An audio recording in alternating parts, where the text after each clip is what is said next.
So we're going to do the front brake change today, the rotors and pads.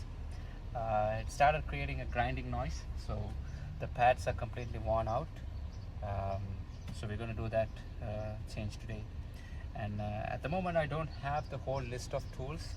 I'm going to put the whole list of tools that in the end. So keep watching the video.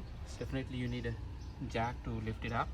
So this is the point you would want to put this bottle jack. So don't put it anywhere else. This is a designated spot to lift this Sprinter van. So first thing, lift up a little bit and then remove the wheel.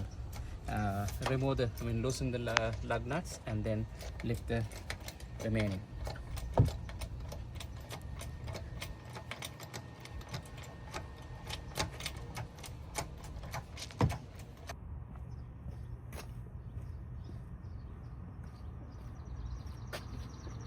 In the power tools, you don't have to brake. You will be lucky enough sometimes, okay, it'll come out with the power tool. So we have lifting up, just leave about another inch or so above the ground and then remove it.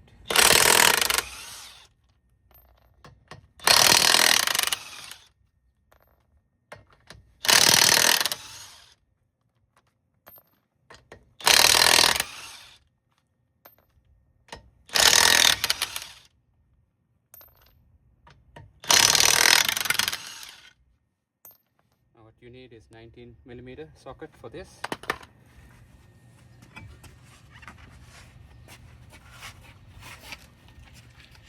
Now place the jack. So this way when I'm working,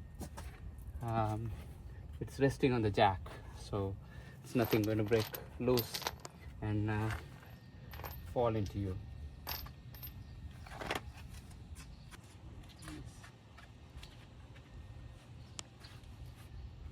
You have to take these screws out to remove the caliper, right? This part to come out. So it's 6mm sockets, and first you have to remove these caps. The caps will be here. These are plastic caps. Just pull out and remove the 6mm screws on the bottom and over here. And then pry it out. And before you get to this, also keep a rubber, something that you can tie it up, because this is going to hang so when it comes out. So this is a little bit tight.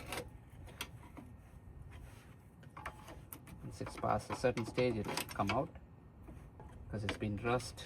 This is more than 5 years old.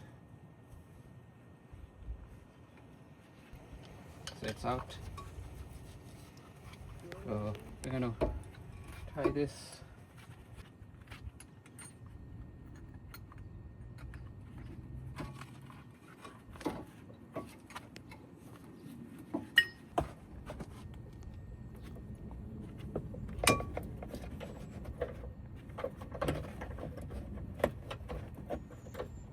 So you can leave it aside. Then we have to remove this screw. And then we have to remove 2 bolts over here, and then this whole thing will come out. This is the side, it's fully worn out. There's no pad, it's started touching the metal piece. So that's the grinding noise we started hearing. We will see when this comes out, we will see how bad it's on the other side. So we need 21mm with the breaker bar to put, and also get the wheel to an angle so you have leverage to break this loose. Okay, yeah, it's not too bad than what I thought.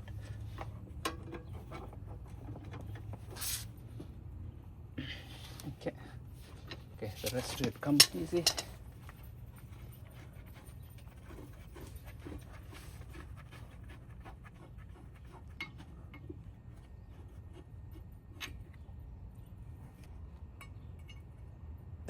Socket. Make sure it's gone all the way in. sometimes there'll be dirt over the way in, so you don't want to strip that. Oh,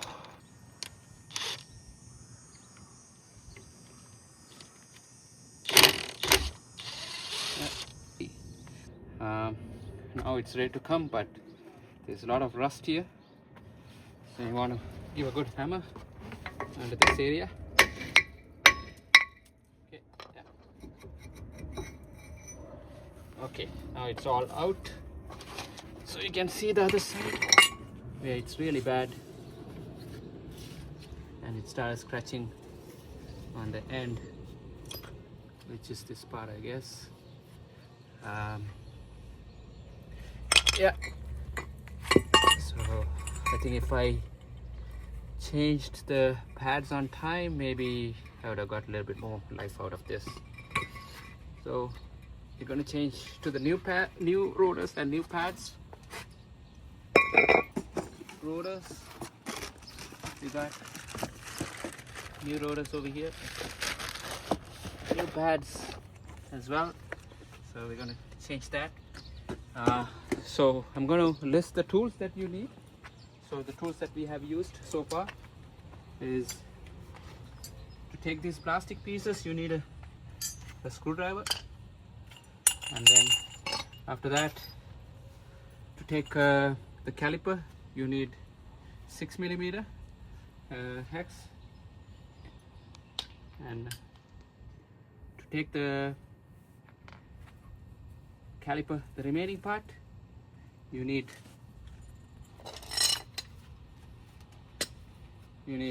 21mm to take this part,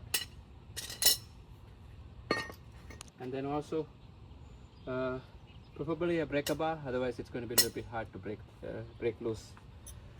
Depends on how tight it's going to be. And you need a hammer. Heavier hammer is better to break it out, break the router out from the hub. And you also need something to hold rubber, or it's not necessarily it's rubber, but if it's something to hold up, mainly to protect this hose breaking from here or here. So it's very important. You don't want to be end up replacing more parts than what you have to.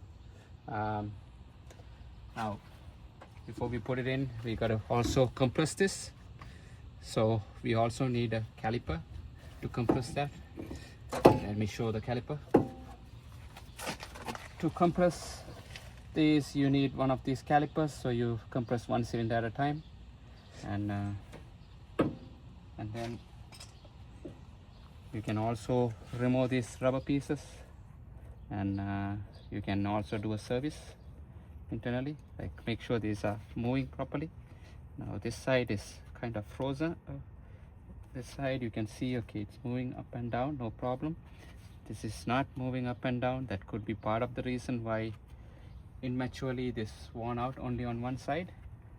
So we need to do a quick service on that, clean up, take all the dust out, and put new silicone, because there is a special silicone to put it inside, because the silicone that doesn't eat this rubber.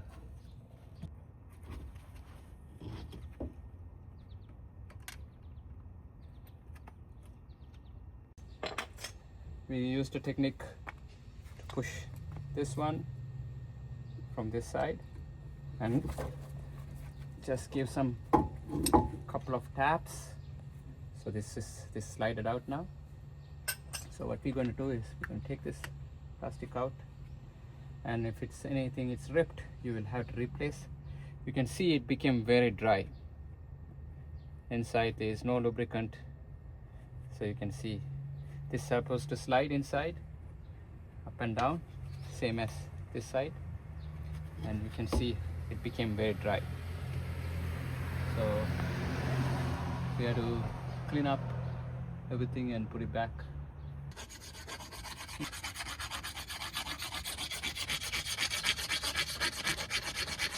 So breaking out anything bigger pieces, not going hard, just softly going, because we don't want to make it rough either, because it had to go smooth.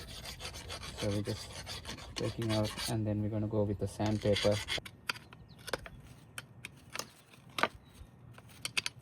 This one bean, because this comes and settles here, so want to make sure there is no any water or anything going through here. That's one of the reasons why, if this is not set properly, then there is high chances for water and everything to go through.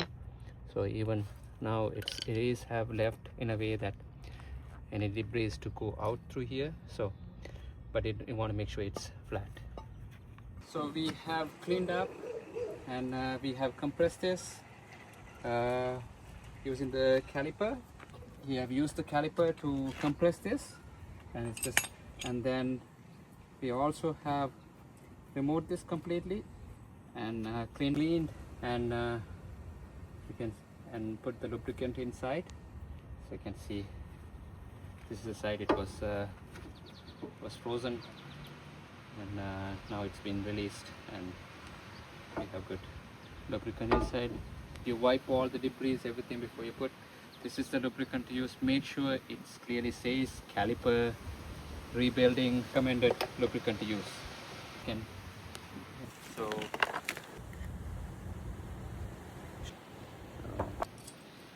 just trying to finish this one side, and then we can go to the other side tomorrow. So they are all same pieces, so it doesn't matter which piece you use.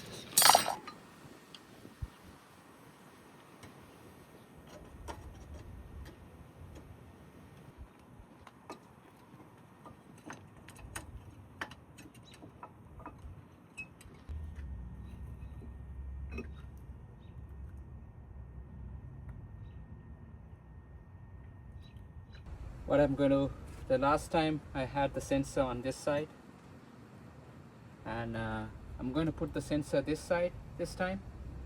I hope it's not going to interfere. If it goes through, then I'm going to hook it up like this, and it hooks up over here. And the reason I want to put this side is because this is the side that's really got worn out, so I get the warning sign ahead of time for the caliper.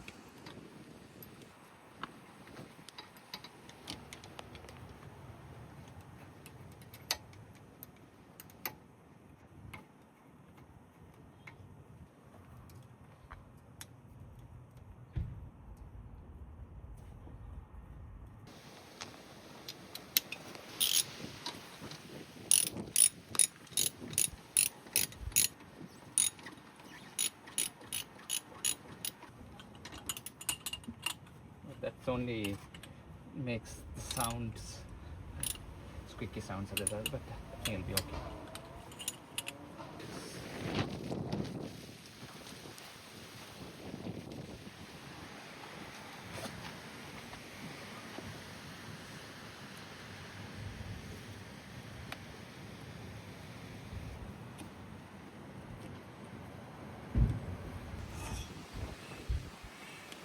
The last thing to do is use the brake cleaner and then spray, make sure there is no grease, and then wipe it off, so that way